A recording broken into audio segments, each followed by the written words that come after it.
जी students, sorry थोड़ा सा Microsoft team में थोड़ा सा इशू आ गया था जिसकी वजह से हमें रिकॉर्डिंग स्टॉप करनी पड़ी।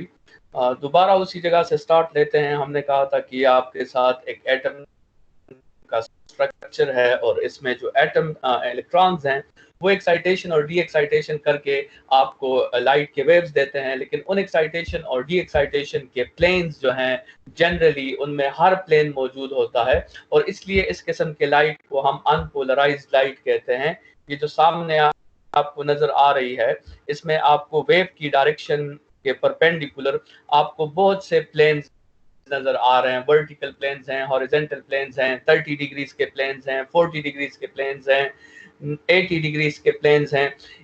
इस लाइट को हम अनपोलराइज्ड लाइट कहते हैं, ठीक है, क्योंकि इसमें हर प्लेन ऑफ वाइब्रेशन मौजूद है। स्टूडेंट्स, अनपोलराइज्ड लाइट को ग्राफिकली शो करने के लिए हमारे साथ दो मेथड्स हैं और वो दो मेथड्स आपको यहाँ पे दिखाई दे रहे हैं। अनपोलराइज्ड लाइट हैज वाइब्रेशन कि आप इस तरह के जो है 45 डिग्रीज के एंगल्स पर लाइंस ड्रा करो, एक रिप्रेजेंटेशन ये है। और दूसरी रिप्रेजेंटेशन जो है वो ये दूसरी रिप्रेजेंटेशन है जिसको हम डॉट या क्रॉस रिप्रेजेंटेशन भी कह सकते हैं। आपने चैप्टर 1 में और चैप्टर 2 में वेक्टर्स के डोमेन में डॉट और क्रॉस रिप्रेजेंटेशन की ऑलरेडी बात की है। डॉट का मतलब होता है आउट ऑफ द पेज और क्रॉस का मतलब होता है इनटू द पेज। चूंकि ये एक 3D शेप है तो इसके लिए 2D पेज पर हम इसे ड्रॉ नहीं कर सकते, इसलिए हम डॉट और क्रॉस का हेल्प लेते हैं।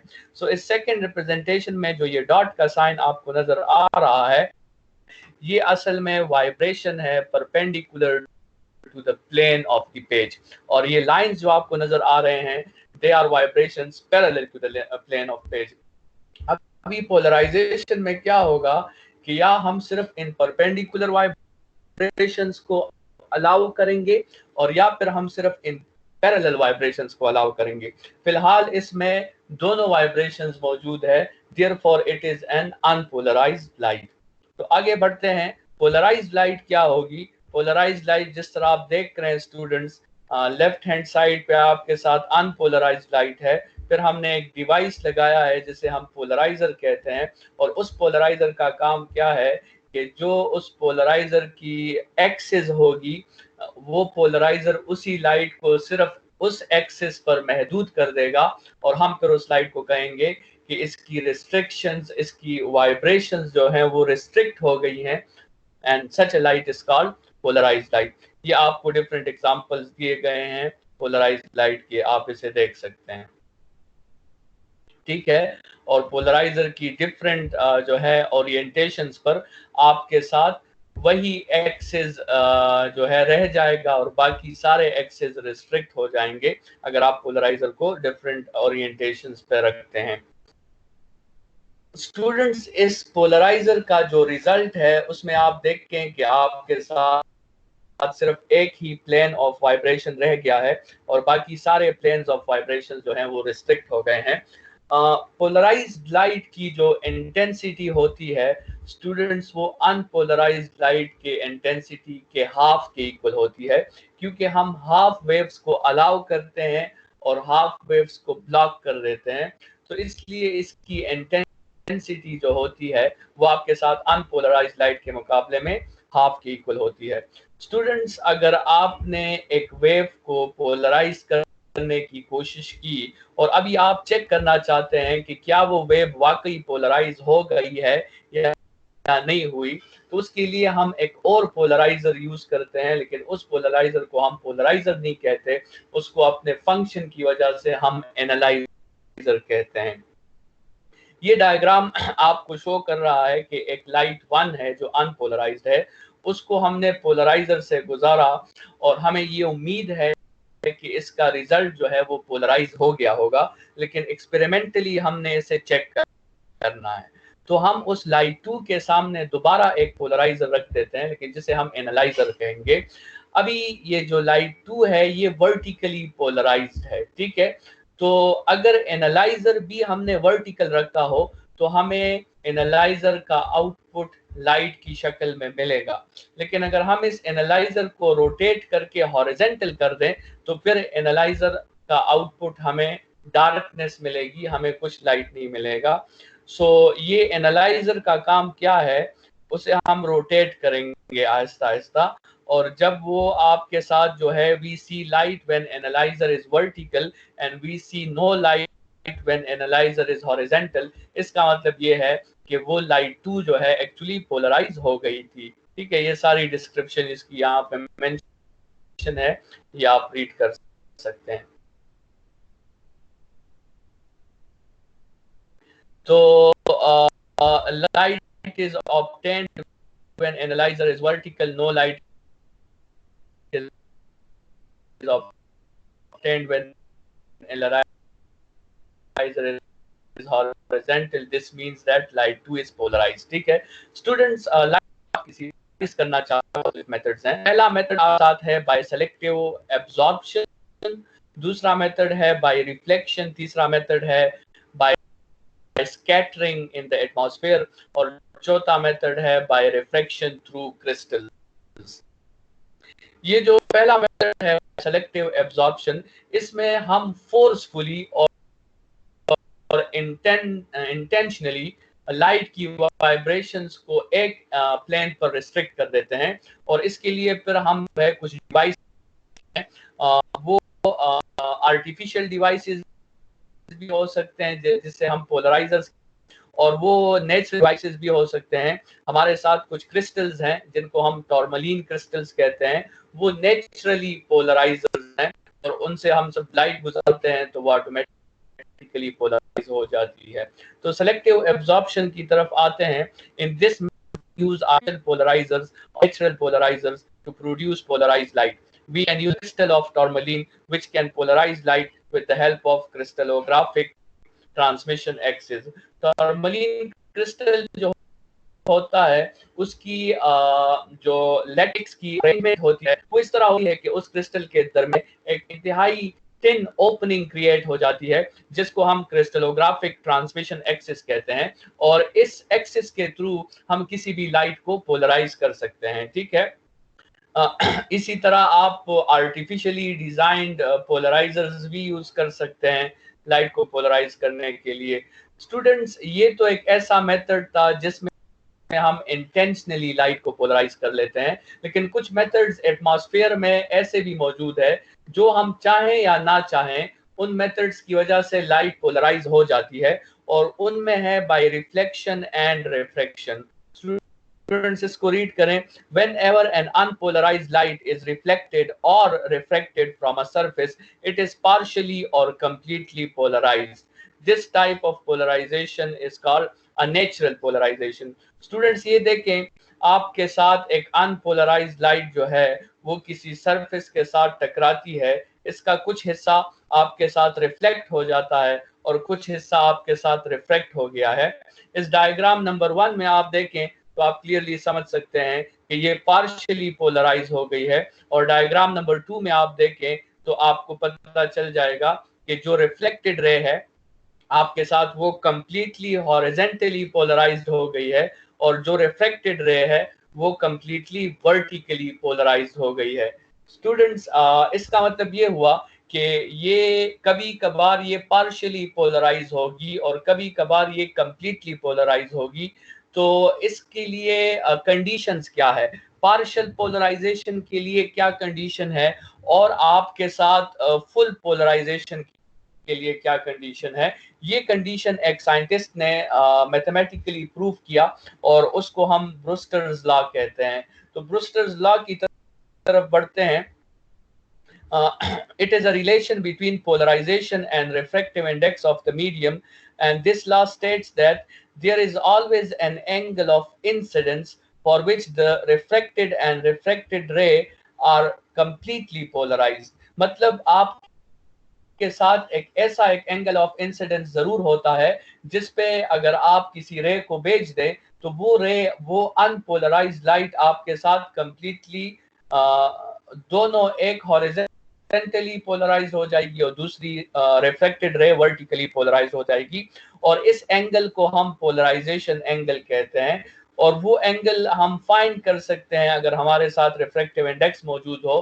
ब्रूस्टर्स लॉ का फॉर्मूला जो है उसके थ्रू हम इसे फाइंड कर सकते हैं, और वो है tangent of the polarization angle is equal to refractive index of that medium। Students इसको हमने प्रूफ करना है इस फॉर्मूला को, तो बढ़ते हैं।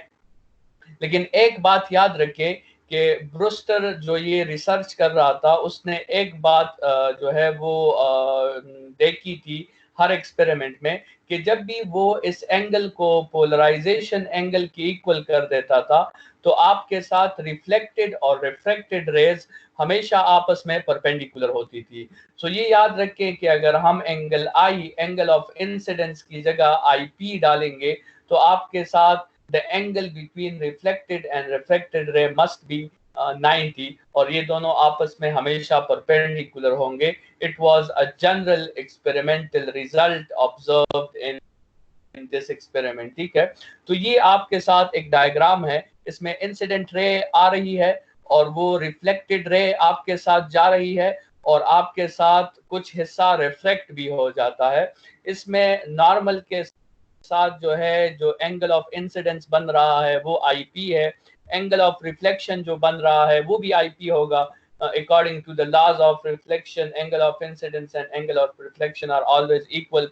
ये जो एंगल है जो सरफेस के साथ रिफ्लेक्टेड रे बना रही है, ये आप क्लियरली लाइन ज्योमेट्री की प्रॉपर्टी से देख सकते हो कि this angle is this whole 90 minus IP. तो अगर ये 90 माइनस आईपी हो गया तो ये एंगल आपके साथ दोबारा आईपी हो जाएगा, और ये एंगल आपके साथ दोबारा 90 माइनस आईपी हो जाएगा।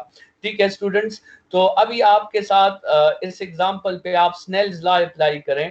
स्नेल्स लॉ आपको कहता है refractive index of a medium to the sine of angle of incidence is equal to refractive index of the other medium to the sine of angle of refraction.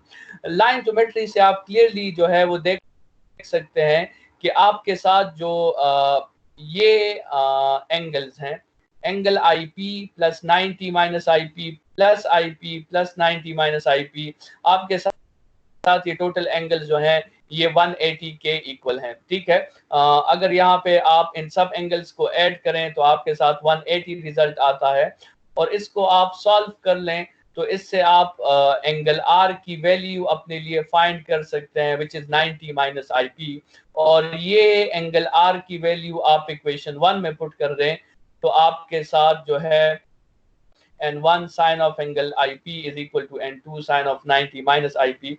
Sign का जो fundamental law है trigonometry का वो इस पे apply कर दें तो आपके साथ n1 sin of IP is equal to n2 cos of IP रह जाएगा। इसमें सब्स्टिट्यूशंस जो रीअरेंजमेंट्स कर दें और साइन को cos पे डिवाइड कर दें तो आपके साथ टेंजेंट IP की value n2 divided by n1 आ जाएगी। और अगर आपके साथ फर्स्ट मीडियम वो एयर है या वैक्यूम है तो उसका रिफ्रैक्टिव इंडेक्स 1 के इक्वल है, तो n1 में आप 1 पुट कर सकते हैं, जिससे आपके साथ ये ब्रिस्टर्स लॉ का जो मैथमेटिकल फॉर्म है ये प्रूव हो सकता है।